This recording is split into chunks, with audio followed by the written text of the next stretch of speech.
বন্ধুরা, আপনার কাছে আমার একটা প্রশ্ন আছে। চাষাবাদ করার জন্য কি দরকার? আপনারা হয়তো বলবেন জমি, অর্থাৎ মাটি, পানি, সূর্যরশ্মি আর সার। কি তাই না? জমিতে বীজ লাগিয়ে দাও, কিছুদিন পর অঙ্কুর, আর বছর ঘুরতে না ঘুরতেই বড়সড় গাছ হয়ে যাবে। কিন্তু আজকে যদি আমি আপনাদের বলি চাষ করার জন্য জমির কোনো দরকারই হবে না, সবজি তো পানিতেও চাষ করা যেতে পারে, আর ওটাও মাছের ট্যাঙ্কারে, তাহলে আপনার কেমন লাগবে? আরে কনফিউজের মতন চেহারা হয়ে গেল কেন? একবার এই ফার্ম দেখুন।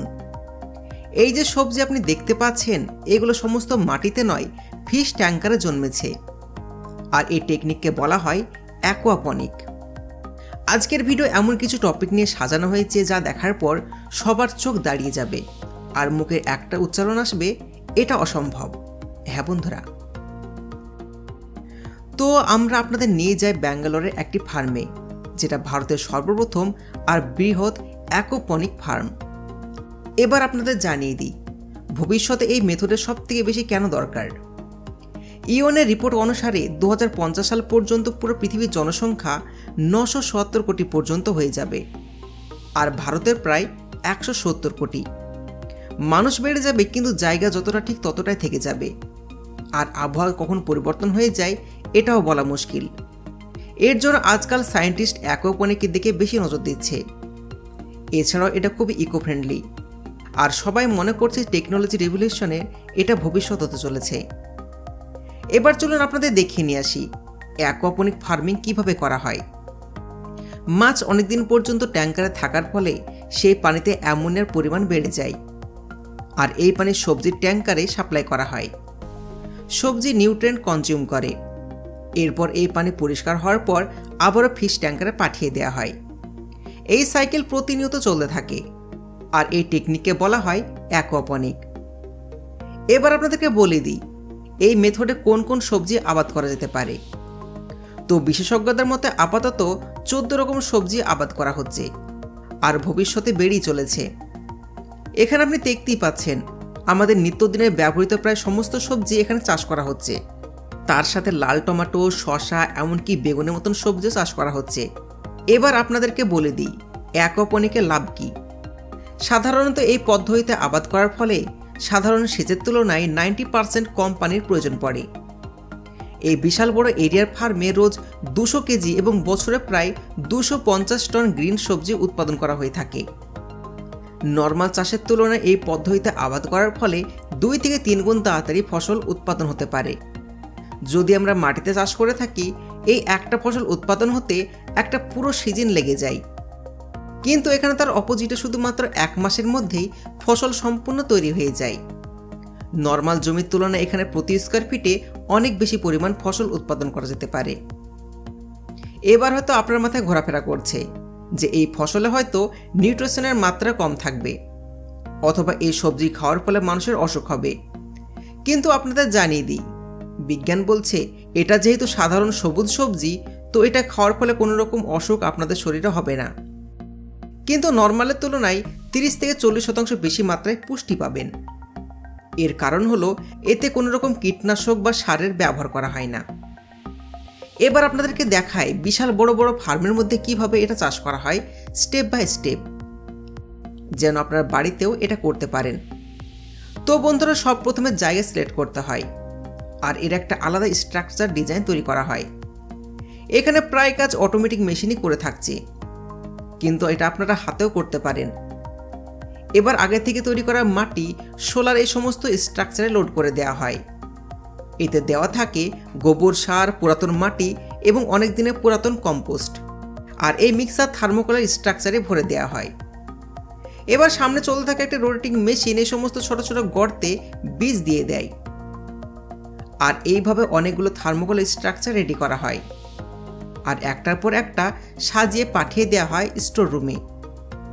এখানে এগুলো ততদিন পর্যন্ত রাখা হয় যতদিন না অঙ্কুরিত হয়ে একটু বড়সড় গাছ হয়ে যায়। এখানে পরিচর্যা কোনো কমতি রাখা হয় না, 24 ঘন্টা দেখাশোনার মধ্যে রাখা হয়। দেখতে পাচ্ছেন এখানে এগুলো বড় হয়ে গেছে। গাছের চারা এবার তৈরি।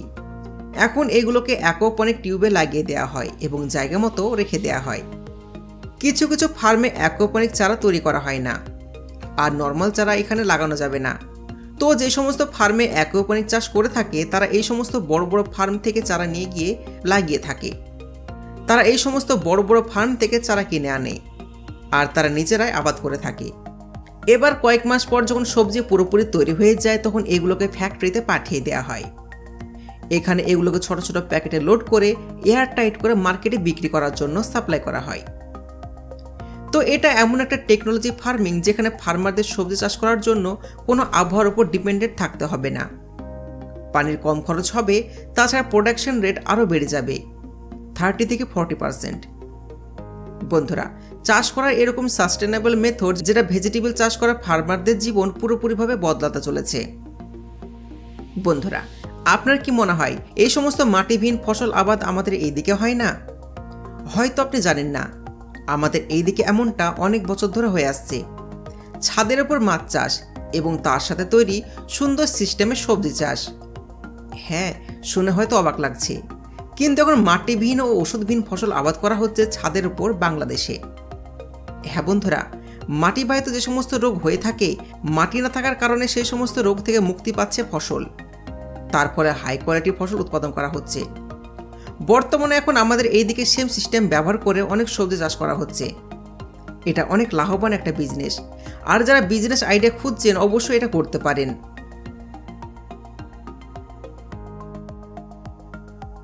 এবার আপনাদেরকে দেখাই বড় বড় শহরে যারা রান্না করার সময় পায় না কিন্তু বাড়ির খাবার খেতে যায়, তাদের খাবার কিভাবে প্রসেস করা হয়। তো তারা যদি কপি খেতে চায় তাহলে এই সমস্ত কপি কিভাবে ফ্যাক্টরিতে প্রসেস হয়ে প্যাকেট হয় চলুন দেখে নিয়ে আসি। সব প্রথমে তো ভালো কোয়ালিটির নাম্বার 1 কপিগুলো ট্রাকে লোড করে ফ্যাক্টরিতে নিয়ে আসা হয়, আর অন্যদিকে ওয়ার্কার রেডি হয় সমস্ত কাজ করার জন্য। এখানে পরিষ্কার পরিচ্ছন্নতার খুব ভালো করে খেয়াল রাখা হয়। এবার পাতাকপিগুলোকে সামনে কনভেয়ার বেল্টে পাঠিয়ে দেওয়া হয়, আর একটা ধারালো কাটার মাঝখান থেকে কেটে দেয় খুব সুন্দরভাবে। তার সাথে গরম পানির সাহায্যে ধুয়ে ফেলা হয়, এতে করে ব্যাকটেরিয়া মরে যায় আর পাতা হালকা নরম হয়ে যায়। এবার আবার একবার ঠান্ডা পানিতে ধোয়া হয়, ফলে এটা আবারও হালকা শক্ত হয়ে যায়। এবার এটা রেডি সামনের প্রসেসের জন্য। এখানে আগে থেকে মশলা তৈরি করা হয়, আর এর একটা আলাদা রায়তা রেডি করা হয়।